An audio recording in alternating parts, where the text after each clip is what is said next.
right, it's that time again. I either sold or got rid of, depending on the situation, some gear, and now would like to milk that for content pretty shamelessly. And I do want to put this right up front. This is not meant to trash talk the gear that I chose to get rid of, just put in your brain some ideas of how to think about gear and update you on my own gear journey if you care.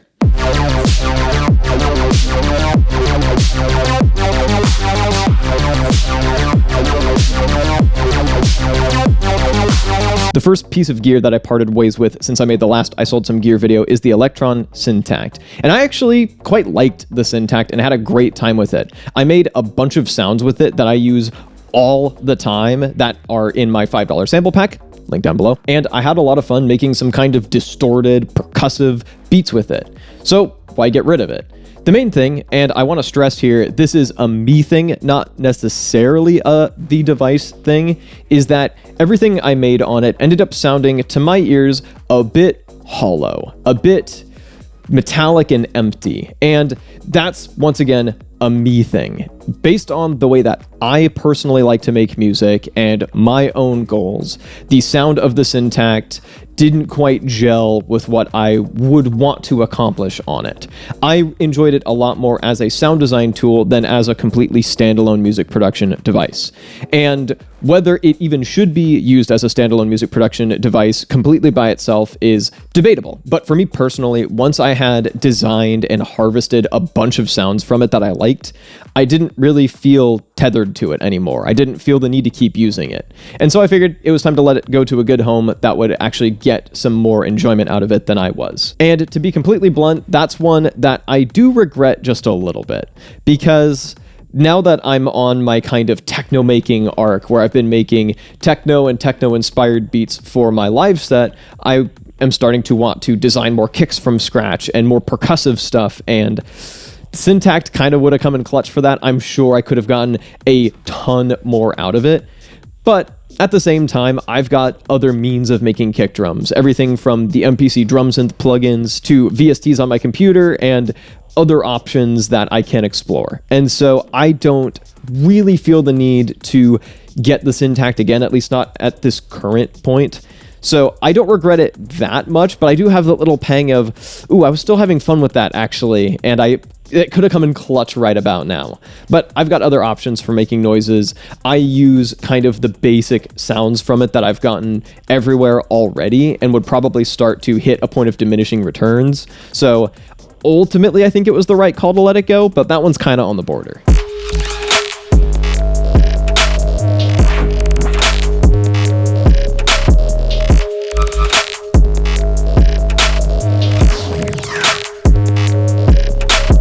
The second piece of gear that I let go is the Polyend Tracker, the original, by the way, because there's a Polyend Tracker Plus now.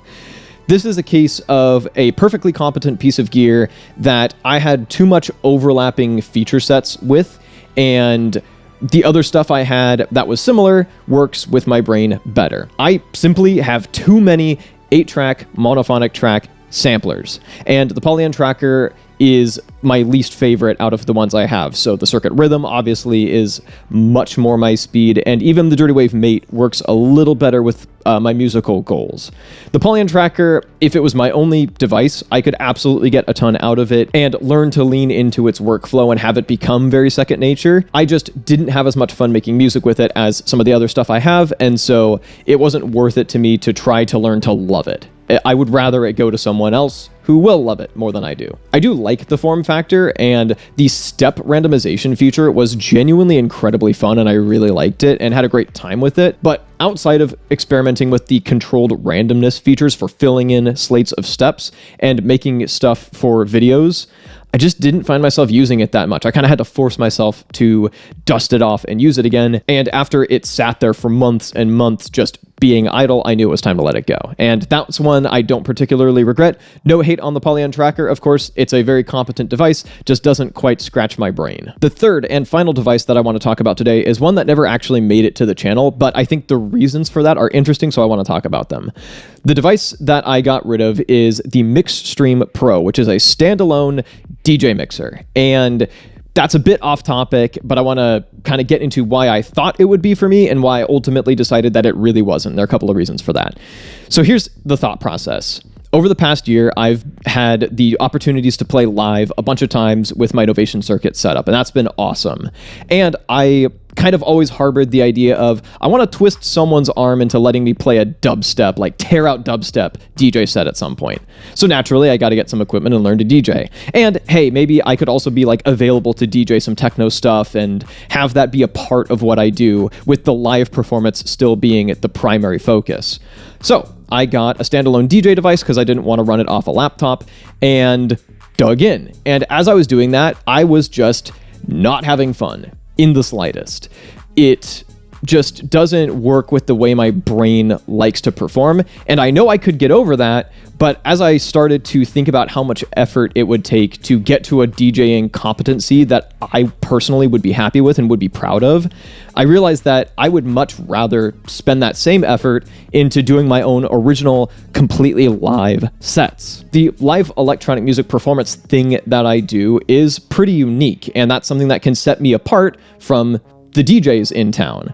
And I would rather lean into that and lean into what makes me unique than be just another DJ. DJing at a high level is absolutely an art form and one that I respect a lot, but in order to get to that level that I would respect myself as a DJ, it would take effort that I think is better spent for me personally in building up completely original live sets from the ground up. And that's what I am truly passionate about doing and truly proud of, to be like, hey, come see me play. It's going to be something that like I built from the ground up and I'm doing all this stuff all the time, instead of letting a whole track play and be like, well, shit, now what do I do? So the main reason I got rid of the Mixstream Pro was a matter of priorities. I decided that traditional DJing just isn't for me. And I even kind of scratched the dubstep itch by incorporating a couple of relatively unhinged bass music drops into my techno live set for playing only in situations where that would be appropriate. I wouldn't play that during like a normal rave, but I've played it when I've played alongside like metal bands, which has been really fun.